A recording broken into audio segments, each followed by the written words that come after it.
G'day, my name's Clint. Welcome to the Rheumatoid Solutions podcast. And you're in for a treat today. Another wonderful success story with rheumatoid arthritis. Today's guest is Jessica. She joined our transformational coaching service 12 months ago. Her results have been amazing.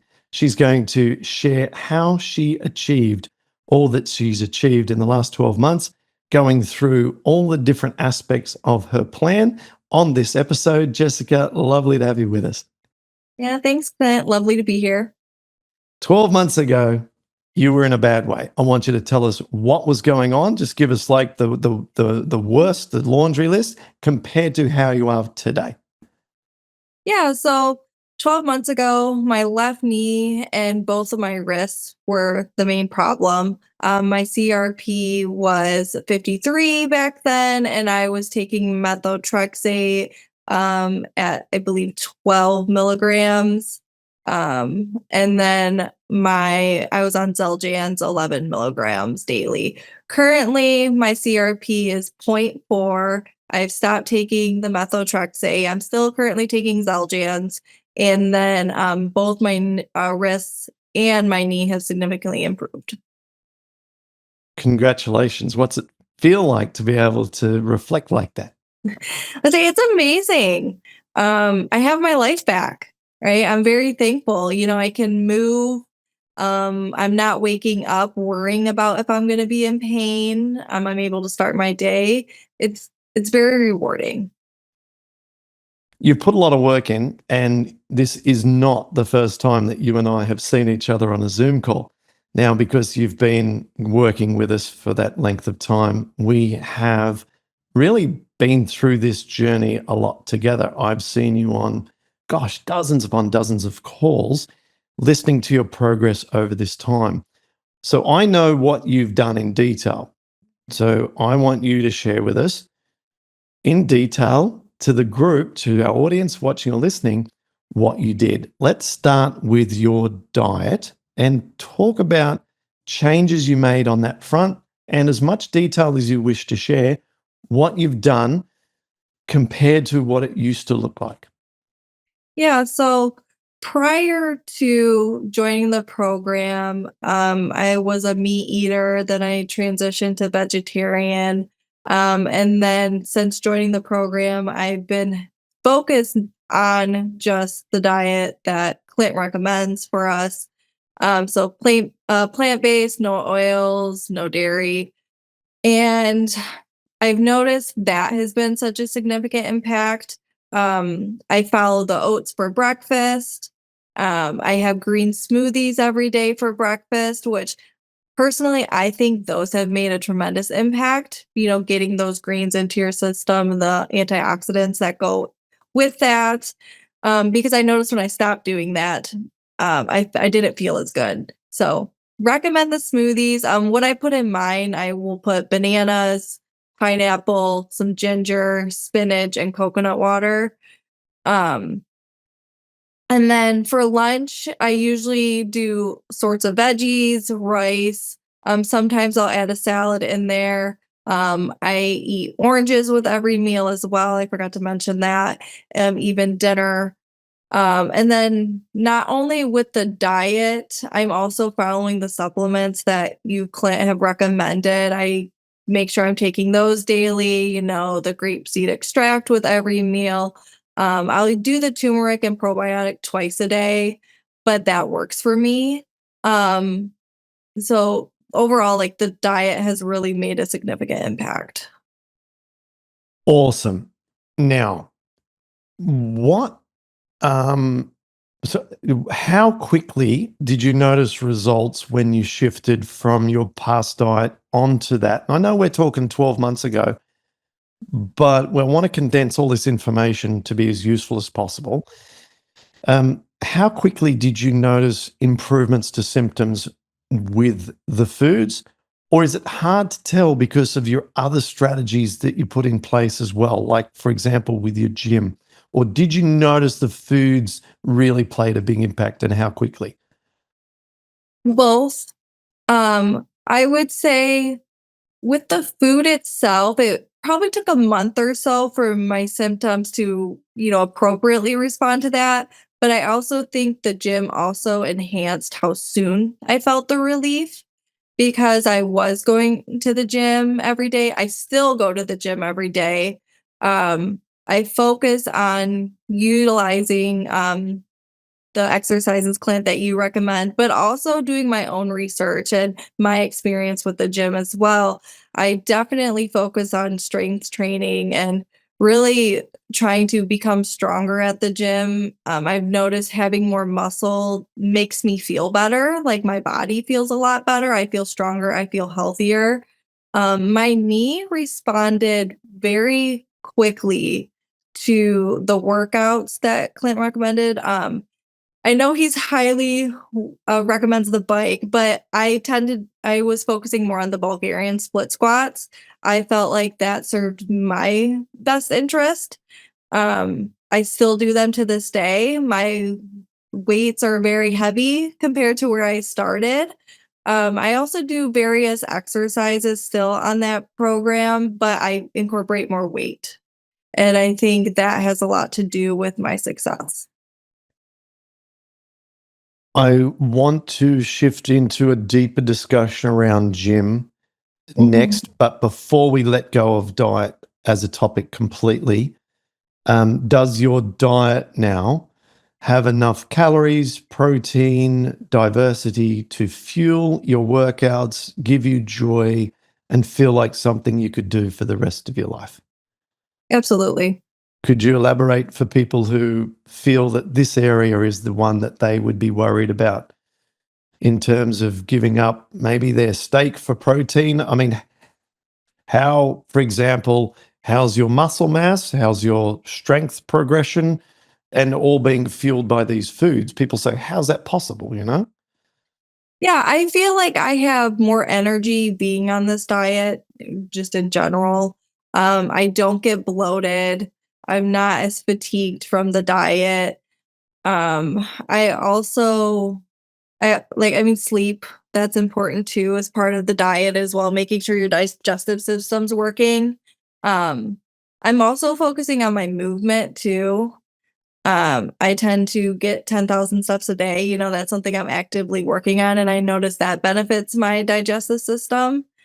But going back to the food, I'm getting sidetracked. Going back to the food though, um, I feel very clean. You know, my body doesn't feel groggy or sticky in the way that, a meat diet would.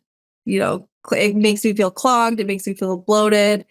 I think it's just more focusing on what the benefits that the food brings you and the joy that you feel, and focusing more on that rather than what you're missing out on. Yeah. And at this point, listeners should know that you're eating lots of legumes, beans. How are the nuts, tofu, anything that's high protein, all of the above? Check, check, check, check. Yeah, I'm eating tofu, I eat beans, legumes, I eat nuts. I'm fixated on cashews and pistachios right now. Yeah, I eat a wide variety of protein. Yeah, fantastic. Okay, so there is no reason that anyone cannot do this diet with any remote reason or excuse because of something they've seen on social media or some predisposed concern around any macronutrients or energy or whatever. This is the diet for minimizing inflammation and longevity. So, moving on to the next, which is the gym. And during some of our group sessions that we run regularly each week for our coaching clients, I have actually highlighted you and said everyone should take a leaf out of Jessica's book because when you go to the gym, you don't mess around. You started with a big fat swollen knee and wrist pain, all right? Things that really limit the ability to load resistance at the gym. But you've worked out of those scenarios by doing what your body can do and then incrementally increasing resistance with the right exercises. Tell us how. Like, walk us through what you've done. That's Well, how I'm very motivated to get better. right? That's I want my life back, right? I didn't have that for the longest time. I live a very active life, you know. I want to go hiking, I want to do things, and my knee got in the way of that. So I've dedicated myself to the gym.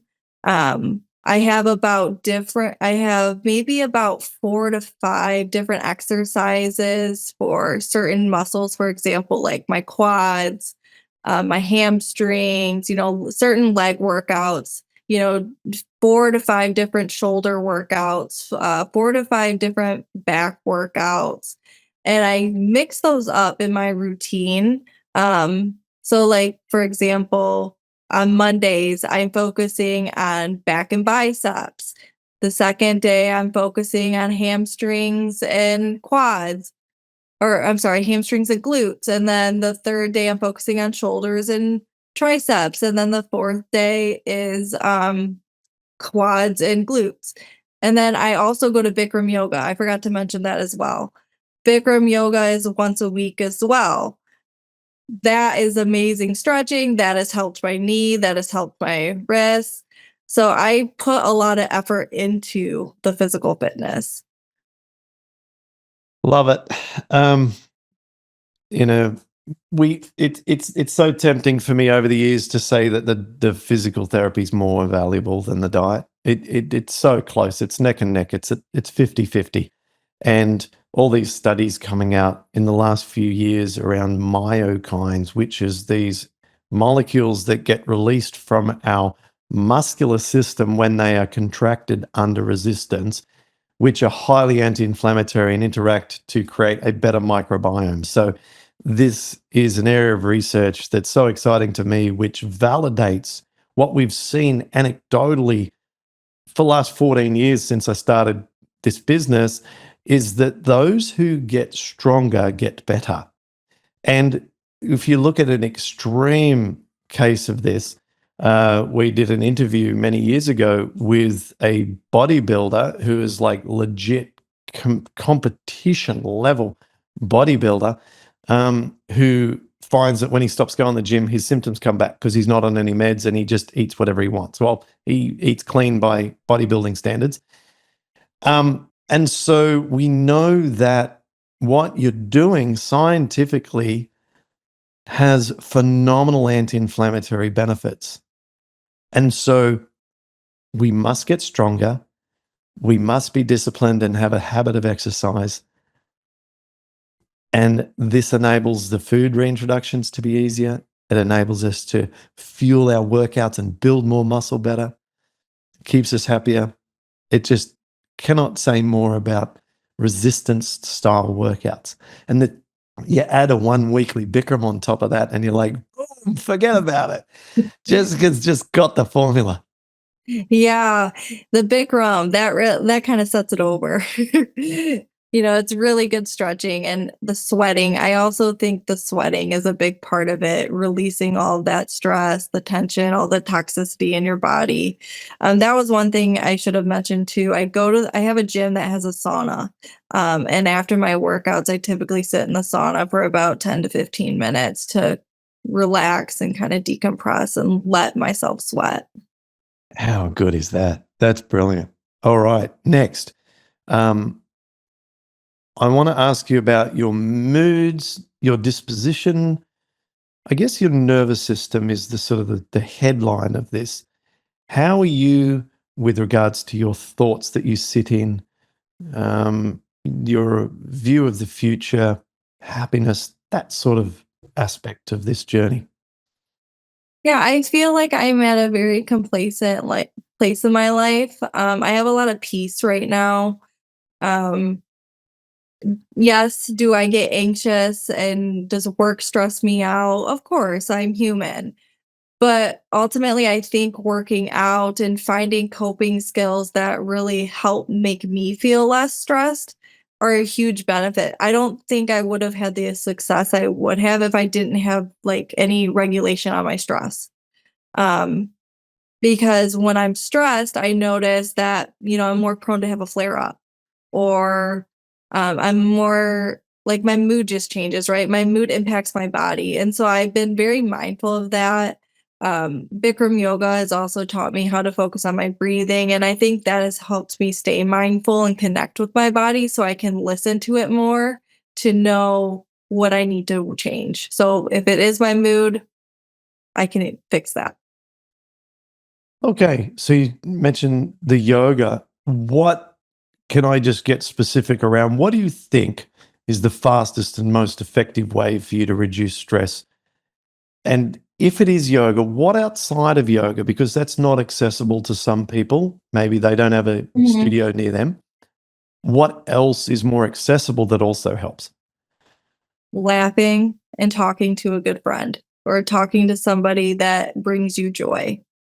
Whenever I have bad days, I'm calling my boyfriend because I know he makes me feel better. And then I notice my nervous system relaxes, right? I have less anxiety. Yeah. So laughing for sure. Awesome. Great. Anything else to add? Because this is such a big one. When I talk about the big three, it's the antioxidant system, microbial system, and the nervous system. Okay. So the nervous system is like a doorway to the pathway of success, and it's shut if we are in a stress state all the time, no matter what we're doing with our diet and physical therapy. If we are just constantly stressed, the doorway is shut. We need to open that doorway and allow all that we're doing to work by getting out of this fight or flight state, which by definition enhances the rest and digest aspect of our nervous system. Anything else to add on this topic? I was gonna say too, for me at least, I noticed finding hobbies outside of just working out and the diet, right? Yes, this is a big portion of your life, but it doesn't have to define you entirely. You can still do the things that you enjoy, but it's just a matter of finding hobbies that fulfill that. You know, for me, I love spending time with friends. I love traveling. Um, I love being outdoors whenever I can. Sports was a big thing for me growing up, and I've gotten back into golfing, which I haven't done in so long, and it doesn't bother me. And so I'm starting to find that I can have joy again in those areas, but it's just a matter of trying, right? And trying new things. And so I would encourage people to do that. Love it. Okay. Now, let's talk about the two big problem areas, the knees and the wrists. What speed did you notice improvements in these areas? And what would people need to know about those two joints and their responsiveness to these interventions in terms of time frame, expectations, and kind of insights as to those journeys of improving those two areas? Yeah, so for the knee, I'll start with the knee. My knee actually responded fairly quickly. I would say within the first 1 to 2 months, it was reduced. Um, I was doing a lot of, Bulgarian split squats, calf raises, shin raises at that time, even the bike, Bikram yoga. Um, the weight wasn't necessarily there, but I was regularly doing those exercises. And yeah, like I said, that responded fairly quickly, and I noticed once I got into the groove, that joint kinda stayed away. It was more of the wrist where I felt like it's been more of a complication because those are smaller joints, they're more tedious, so I felt like I had to be extra cautious because I type a lot for my job, so that affects my wrist, so I have to be cautious of how long I'm doing that, and taking frequent breaks. But the exercises that mainly helped my wrist were, those rows with the cable rows, the lat pull downs. I've been hanging. I've also been doing pull ups to try to get those stronger. And I notice whenever I do have a flare up with my wrist, like I immediately go to the gym and I do those exercises, and it feels better. And then the next day, the inflammation's gone. I wish we could take that little soundbite of the last 15 seconds and post it at the top of every rheumatoid arthritis government website around the world to highlight the crucial nature of taking a physical therapy intervention when we have a flare or inflammatory day.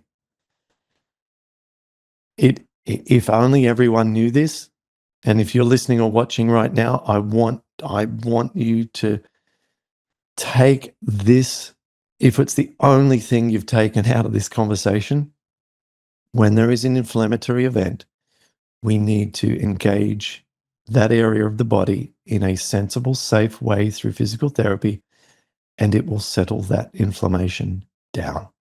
Okay? So thank you for that key nugget there.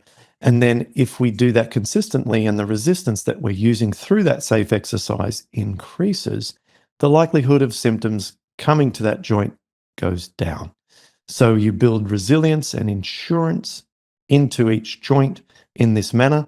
And then even if you have some kind of reaction to a mistake with your foods or the way that you sleep on your joint under your pillow or twisted knee or something accidental that happens, your recovery is very fast because that joint just isn't as vulnerable as it was in the past.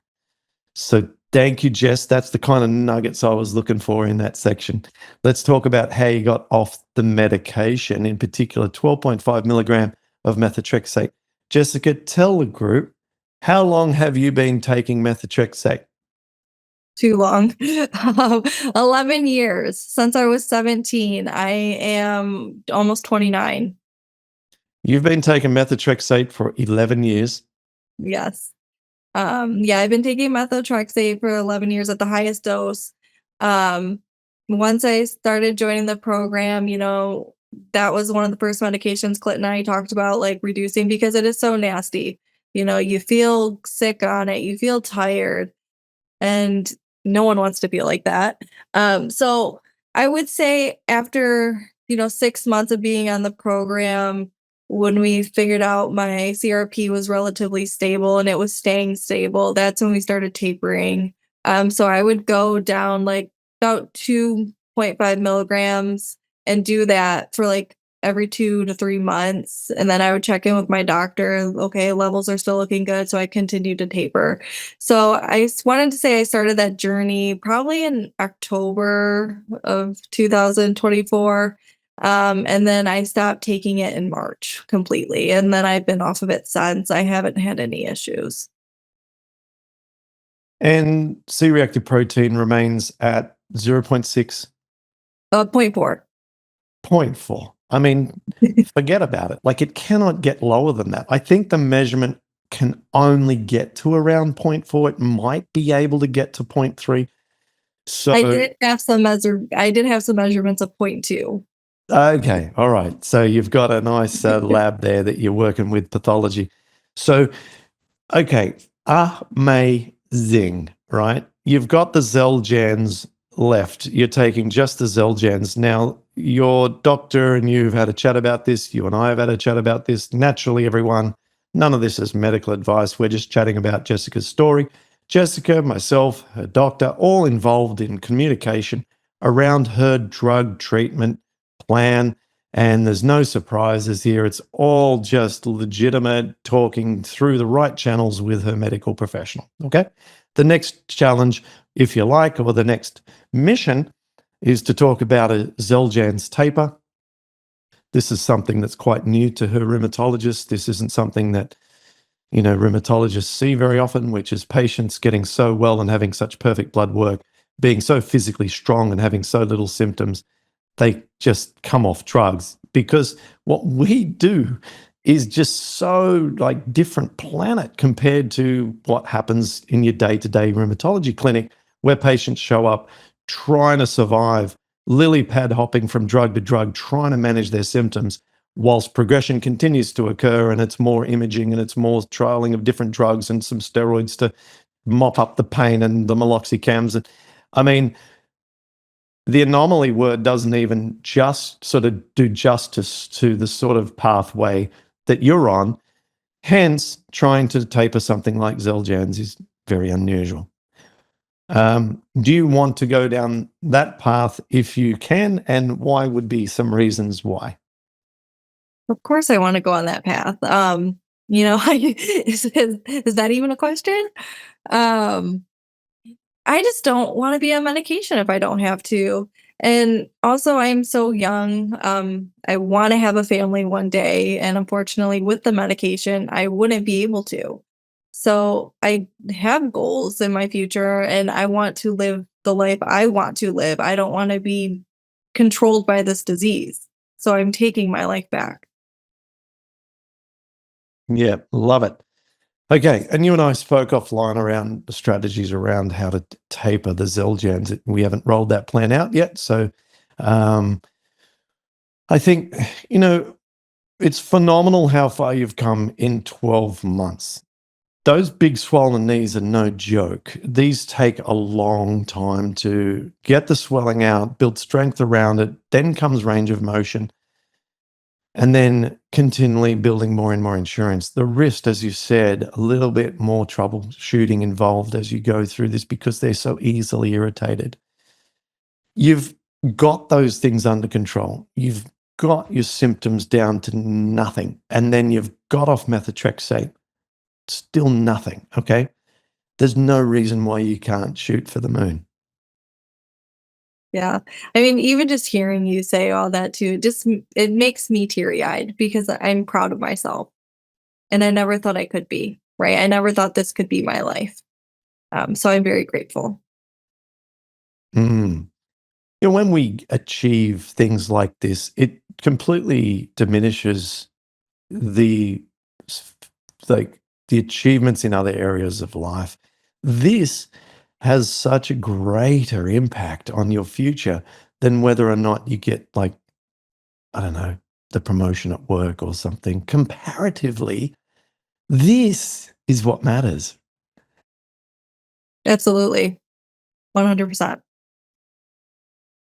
Because the promotion at work can be short lived if your health continues to deteriorate, or at home you're miserable because you've got no energy and side effects from meds and all this sort of stuff. And whilst this is a necessary pathway for a lot of people, if you can do what you've done, which is take immense responsibility driven by huge desires for a better future and put in the action, build habits, get help from us to help and guide and coach and encourage and be a cheerleader, you can do amazing things. So, congratulations. Keep up the amazing work, Jess. And thanks for coming and sharing all of this wonderful information. Thank you, Glenn. Thank you for having me. And also thank you again for all your help and support. You've really made a difference and an impact in my life.